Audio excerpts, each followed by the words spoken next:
Hey guys, and welcome to another episode of Through the Glass Table. As always, I'm Izzy. And I'm Everett. And today we're going to be talking about the most anticipated film of 2017. No, not for you. No. Kong. Skull Island. Loki, Nordstrom Brie Larson, Dewey Cox, Dan from Roseanne, Smokey, and that guy that keeps dying of cancer in every movie try desperately to bring relevancy to King Kong once again in the reboot, Kong, Skull Island. At least it's not 3 hours this time. So Ismail, since this is like so highly anticipated by you, why don't you say, what did you think of King Kong Skull Island, or Kong Skull Island? Kong Skull Island. Get the name right first. It definitely wasn't like a terrible movie, but it was middle of the road as you can get.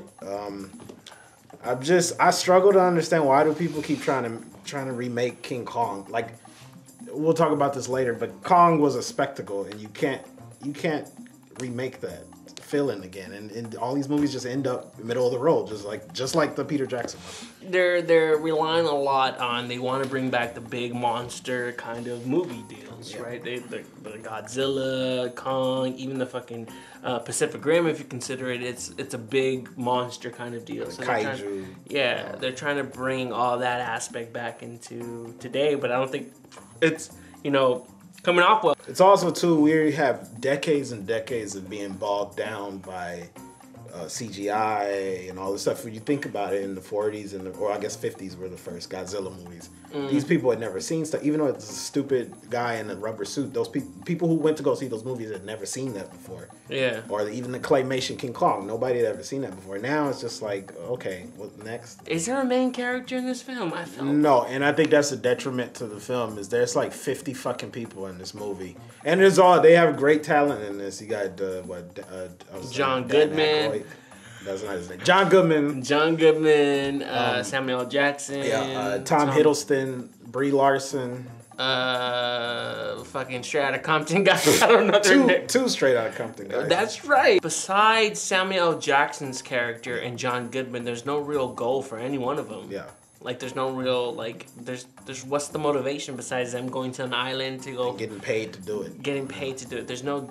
I don't know. The only person that felt real to me was Kong, and he was a CGI character. You mentioned Samuel Jackson being the only one. I thought that was the most interesting storyline. I don't think I think they fumbled with it, but it's set in the 70s, and then you have the background of Vietnam, and he's a guy where his whole existence is war, and so I don't know if you guys know, but we kind of lost the Vietnam War, and he doesn't know who he is. I think that's what they were trying to go for. It's not very. It's they not go explained. too quick.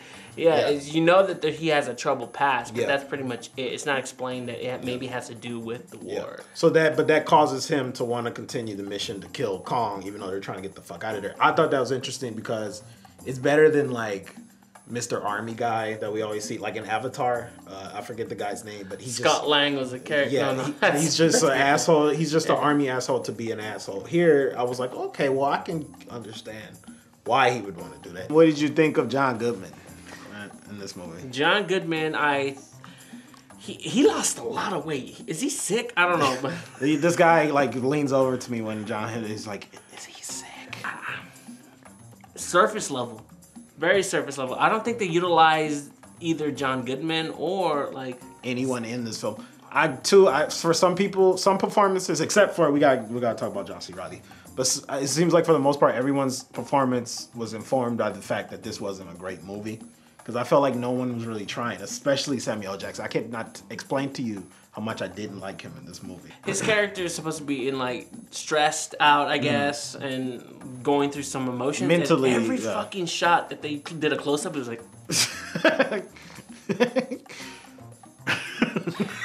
Am I only supposed to feel like he is, going through some shit because of his eyes? Was that what like the director or whatever thought? Yeah, this material seemed better than what the director maybe did, and maybe he didn't direct Samuel well. Because I've seen interviews where Samuel says that he's totally a slave to the director. That's why he loves working with Quentin. Yeah. Because Quentin is a control freak, so he knows exactly what Quentin needs. If this guy just sort of like showed up and said, "Well, you're supposed to be crazy," he's like, maybe Samuel didn't know what to do. The only one I would say who probably saved the movie, and I was glad because when I saw him in the trailers, I thought, oh, he's going to be lame, and he actually stole kind of what was left in the movie was John C. Reilly. I thought he was pretty fucking fantastic.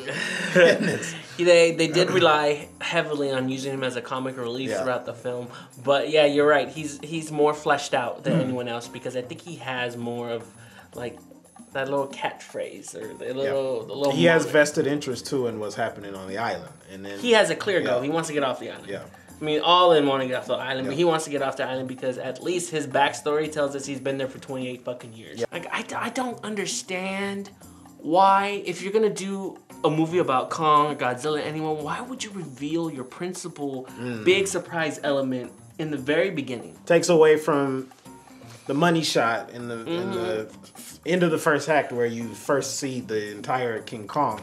And it was just like, oh well, I just saw you in the beginning of the movie. I don't care. It didn't feel like surprising. Yeah. You know, it didn't feel like this is the introduction of it. It was just two characters. They're setting the backstory for two pilots who you know nothing about. Who you know nothing about. Just that they crash on this island and then they start fighting, and then Kong appears, and you're just like, okay. But in a movie that places the other characters on the same island, the same thing happens. That's why it felt repetitive, because the same thing happens, but they don't meet Kong this time. They meet some lizard thing. They meet some spider thing. So all these things are smaller. So you don't feel the danger because Kong is supposed to be you already know he's enemy. there. Maybe the movie would have been more effective if we hadn't seen that, and then they get attacked by the smaller creatures first, and then it's revealed Kong. Yeah, because you don't feel like a king of anything. But I can see probably what they were trying to say is like, we've done already enough Kongs. Yeah. Like, people know Kong, so why don't we just introduce Kong and just get it over with? Yeah. The other thing with that, like, added to your point, is like, at the end of the day, we didn't need to see John C. Reilly's origin story for 2 minutes. It's set up well. John Goodman sets it up himself. And then it's set up well. And all John C. Reilly had to do was just tell us that. And we just was show like, okay. up and just be, I've been trapped on this island for 20 years. Because it would make sense. They already state that, like, a bunch of ships have disappeared. And so it was, like, unnecessary. Why did you need to start the movie that way? They should have just really started with maybe John Goodman talking to the senator and just go straight to them flying to the island. With everyone kind of meeting on the plane. Like, why they were setting up like the little origin beginnings of everyone. But all that stuff felt long because not only did they have that 2-minute scene, but then you had a long extended credit sequence trying to catch you up to where we are in the story. Is from the 50s or from the 40s to the 70s. So everything just got pushed forward, and maybe it wouldn't feel so long if it wasn't there. One of the things that bothered me in the film was like, so it's a Vietnam movie. It was a confusion of tones.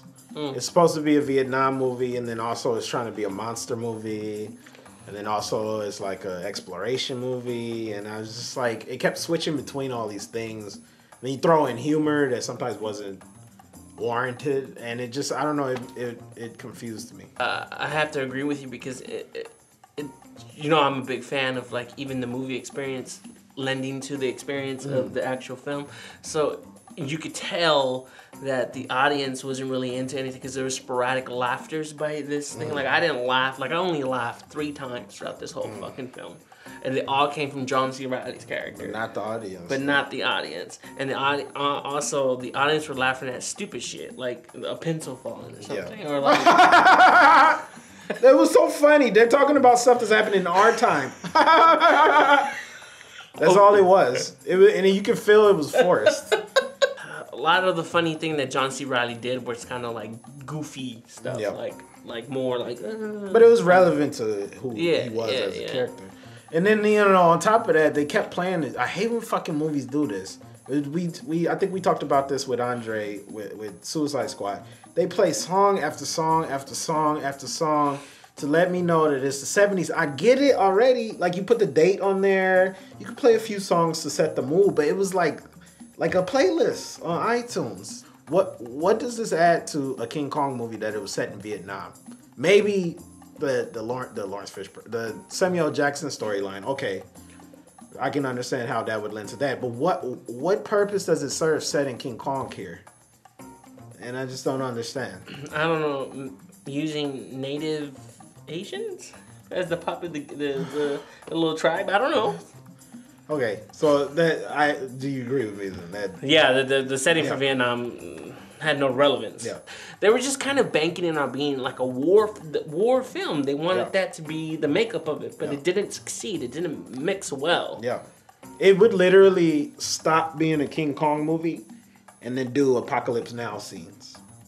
And then it would stop and go back to being a Kong movie. And I just thought, like, I couldn't understand what does this have to do with the other? So this is directed by some dude. Okay. He did a TV show. His name is Jordan Vogt Roberts. And we know this because we just looked at IBDM right now because we don't care. Visually, what do you think of his direction in this movie? What can I say? I mean, I don't think that he's done anything big. I think this is probably his first thing. Yeah, on the IBDM, it says he did some TV show called Single Dads. That sort of makes sense why everything's so disjointed. Because going from TV to movie is a big step. Yeah, but his direction, phoning it in. We haven't said that in a while. It was shit. It was shit. The only good things about it was the suspense he created by using the bigness of Kong. Yeah. Like in those wide shots. Yeah. And those plain kind of, the characters being right in front of him and him coming out from like the shadows or whatever. Those were suspenseful. But everything else, like, didn't add anything. There was no movement. There was no, angles. It was all very flat. There was no, like, the battle scenes were the only thing that were actually moving. The characters were mostly stationary. So, like, what are you adding to not distract us, but to complement the bigness of Kong?